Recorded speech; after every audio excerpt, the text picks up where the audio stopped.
All right. Welcome to the Old Time Radio Superman Show. This is your host, Adam Graham. Well, last time we left our heroes, Limey was calling for the crew to mutiny, lest they be recognized. And they're ready to go out and mutiny. And now we're going to get back to the mutiny. I do encourage you to check out Laser and Sword magazine first, lasersword.adamsweb.us, where we have new stories posted. In our story, Rise of the Judge, telling the coming-of-age tale of A.L. Snyder and the Imperial Army. Check it out at lasersword.adamsweb.us with a new episode every Thursday. Now, encourage you to also cast your vote for us at podcastalley.com. Got any comments, please feel free to email me, adam@adamsweb.us. Now, without any further ado, let's go ahead and get into The Last of the Clipper Ships, Part 9. Presenting the transcription feature, Superman! Look at the sky! Look! It's a bird! It's a plane! It's Superman! And now, Superman, strange visitor from the planet Krypton, who came to Earth with powers and abilities far beyond those of mortal men, and who, disguised as Clark Kent, star reporter for a great metropolitan newspaper, fights a never-ending battle against crime and injustice. 300 miles out on the broad Atlantic, with Clark Kent and Jimmy Olsen aboard, the Clara M, last of the old clipper ships, moves southward on a round-the-world cruise. But what was planned as a pleasure trip has become a perilous mission, for many strange and unexplained things have occurred aboard the Clara M since it cleared port. In our last episode, following a series of adventures brought to a successful conclusion by Superman, we heard how the crew, led by a seaman named Limey, had decided to mutiny. Our scene is once again the forecastle of the Clara M, where the mutiny is about to take place. Listen. Now then, lads, you take your choice. You stays here on this haunted ship and let the whistler kill you all in turn, or you follow me. What'll it be? I'm with you. I'll follow you, Laney. Aye, by golly, me too. Oh, then come on. We'll take this ship and sail away we like.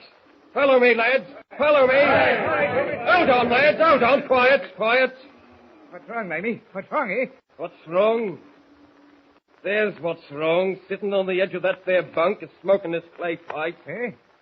Oh, Scotty McTavish, eh? Aye, Scotty McTavish. Here we are getting ready to take over this here ship, and what's he doing? Sitting there and puffing away on this clay pipe.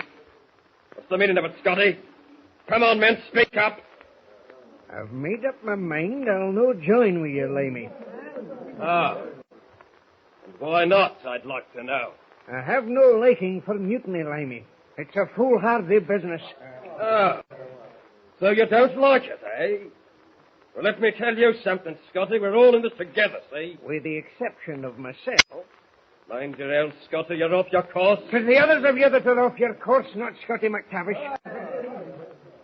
Oh, have you a match, Lamey? My pipe seems to be out. Never mind your pipe.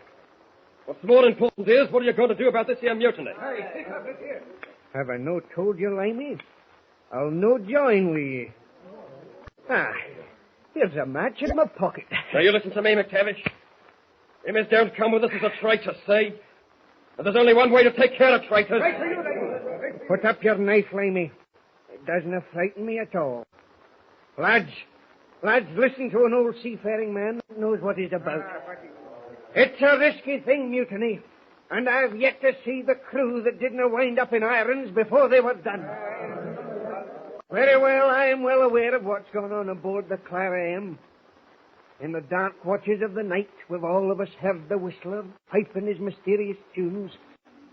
Some say it's a whistling sailorman come back from Davy Jones' locker to keep us company aboard. Aye, mayhap. But I say, what of it? What of it, say them. I'll tell you what of it. When you're the whistler's a sign of bad luck. Oh, and we've had bad luck, ain't we? First we runs into a storm that batters us unmerciful. Then the captain is bad hurt. So bad hurt that the radio know the ship to come and take him off. I dinna ken what evil there is in asking help of a neighbouring vessel. You dinna ken. Well, I'll tell you what evil there is in it. I've said before and I'll say again. We're all in the same boat. Every one of us is wanted by the authorities.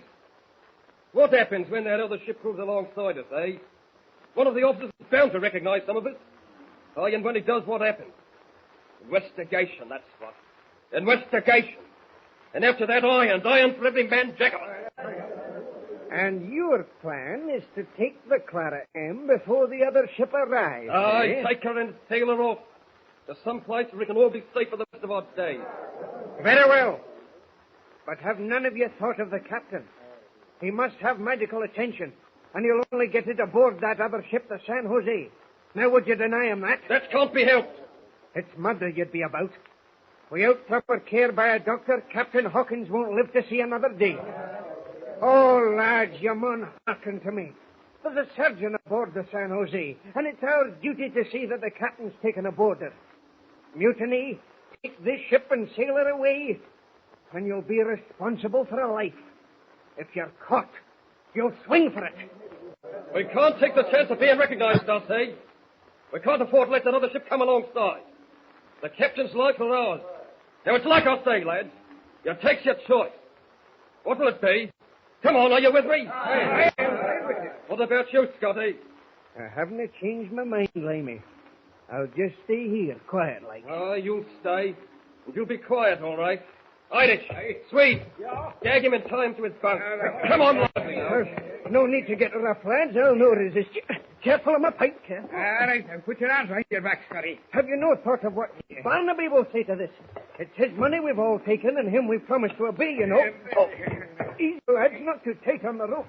Don't worry your gun on about Dick, Barnaby. We'll take care of him, too, if we have to. All right, you men, gag him. Oh, well, there's no need for that, I'm thinking, Lamey. We could be yelling his head off, and there'd be nobody hearing them at all. No, you're right. You'll be safe enough for a time. All right, lads, follow me on deck. Be quiet about it now. Come on, along with you here. All right, up this companionway now. Come along. Quiet now, lads. Quiet. Keep it down. There, Lamey. It's almost dawn. Look there. The grey streaks along the horizon. We've got to work fast. First thing to do is to settle with the helmsman. We've got to be sure of him, we do. Come along. You there at the wheel. Stephen. Lamey, what's the meaning of this, man? What are you men doing up on deck with belaying pins in your hands? Shut your mouth and listen. We're taking the ship, that's what. Huh? Are you with us or aren't you? Well, now, I don't know. It needs a bit of thinking. You ain't no time for thinking. What's your answer? Speak up, come on. But I tell you, Limey, I got to think Yeah, that's for him. Oh, that's the best argument I know, Zev, a belaying pin. Now, Swede. Yeah? Take the rear and change course. Yeah, Limey. The St. Joseph's coming in from the east. Hard over to the west. Aye, west it is. All right, the rest of you follow me. All right. Hey, Lamey, what's to be done now? There are 4 people on this ship that'll need taken care of. There's the mate, Steve Barnaby, there's reporter Clark Kent, and the lad Jimmy Olsen. Captain Hawkins, though, I doubt he'll be giving us any trouble, sick as he is. Now, Irish, you'll take 2 men and go to the lad's cabin. Right. Bill, you'll take 2 more and take care of Mr. Kent. Okay. The rest of us will concentrate on Barnaby and see to the sailing of the ship. Yeah, but what's to be done with him? The same like we did with Scotty. Tie him up and gag him if necessary. We'll decide what's to be done with him after we're safe away from here. But you ain't to argue with him, see? 1 peep out of him and you'll use as your belaying pins. Now, up to it. All of you up to it and do a good job all around. While the mutinous crew, headed by Limey, proceeds to take over the ship, in the forecastle, Scotty McTavish struggles with the ropes that bind him, making a valiant but hopeless effort to escape. Gosh, they've bound me well. They have. The wrists and ankles are tied tight as tight can be. Oh, I can't undo these knots, but I mun do something or so. That's strange. Somebody knocking on the door. Come in. Oh, boy. Hey, what's happened, Mr. McTavish? You're tied down to your bunk. Aye. Where are all the men? Wish me, lad, there's time for talking later. But this very minute, untie these knots and release me. Okay, I'll have you free in no time. What's happened, Mr. McTavish? Where are the rest of the men? And Laddie, the questions you do ask. Oh, very well, then I'll tell you. Lad, there's a mutiny afoot. A mutiny? Aye. Most of the men with Limey leading them has decided to take over the Clara M. Golly. And heaven help us all, they'll do it, too, if we didn't act sharp. But how come you to be here, lad? This very minute, Limey and the crew are bent on taking you prisoner. I couldn't sleep. I thought I'd come down into the forecastle and have a talk with someone. You say the men are going to take everybody prisoner? All of them as won't follow them in their plan to mutiny. Mutiny? Aye. And that means Mr. Kent and Barnaby and yourself and Captain Hawkins. There. Your hands are untied, Mr. McTavish. Good, laddie, good. Now for my feet. Come on. Whatever we do, we'll have to work fast. The Kent and Barnaby must have been captured already. Aye, and they'll be looking for you once they find out you're not in your cabin. What do we do, Mr. McTavish? I've been figuring on what to do, laddie, if I got myself free. And this is it. Yes? If they've captured the others, there's only two of us against the whole crew, do you see? Yeah. Now, what we'd best do is get to the radio room and send a message of distress to the San Jose. Tell them which way we're headed. But how can we send it, sir? I don't know Morse code, and they must have taken care of the radio operator. Aye, no doubt. But I know a little about Morse code. Enough at any rate to manage. There now, my legs is free. Good. Let's get to the radio room as quick as we can. Right with you, sir. All right. Up the companionway here, and soft, laddie, soft. Mr. McTavish, listen. Not only listen, laddie, but look as well. We've got Mr. Barnaby, and Stephen, the helmsman, and the radio operator. Oh. You see there? We've got them tied up and herded together. Yeah. The rest of them will be along with Mr. Kent any minute now. Can we get to the radio room without being seen? Well, we can try, laddie, we can try. We've got to cross that open space to the other companionway. Just now, easy does it. They'll just wait till they're not looking this way, and... Now, come on. Laddie. Oh, that was a close one. Now then, up this companionway to the radio room. Quick, laddie, quick. There's the radio room. Aye, and unguarded, too. Oh, very confident, these bears. Very. Now then, if I can remember how to start the sending apparatus. This switch here, Mr. McTavish. Aye, I believe that is the one. Throw it over and we'll see what happens. Quick, laddie, come. Okay, here goes. Oh, aye, that's done it. She'll be warmed up any minute, and then we'll start sending our call of distress. The San Jose will probably be the first to answer. She must be closer than any other ship. Aye. Well, she must be warmed up by this time. Oh, let me think now.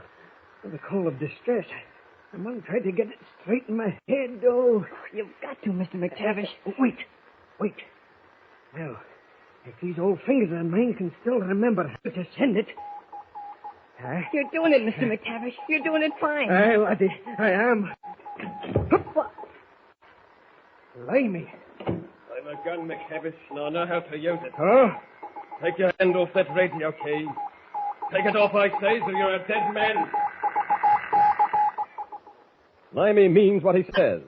What will be the outcome of this new adventure aboard the Clara M? What would you do if you were in Jimmy's place? Be sure to tune in for the next thrilling episode of our story with Superman. Tune in the next thrilling installment of the transcription feature, Superman. Up in the sky, look! It's a bird! It's a plane! It's Superman! Superman is a copyrighted feature appearing in Action Comics magazine. Welcome back. Scotty McTavish has emerged as this series' Tumbleweed Jones. It's Tumbleweed Jones with a Scottish accent. Helping to rescue the ship. A surprising new hero basically appearing out of nowhere into the scene of mutiny. But what's going to happen next? And if you were Jimmy, what would you do? Was there like some address for an essay contest that I missed somewhere? I'm not sure why they asked that question. But I guess we'll find out the answer, at least what Jimmy would do. But if you were Jimmy, what would you do? Email me, adam@adamsweb.us, and if I receive it before Sunday, I will share your comments on what you would do in this situation if you were Jimmy Olsen. For now, though, this is your host, Adam Graham, signing off.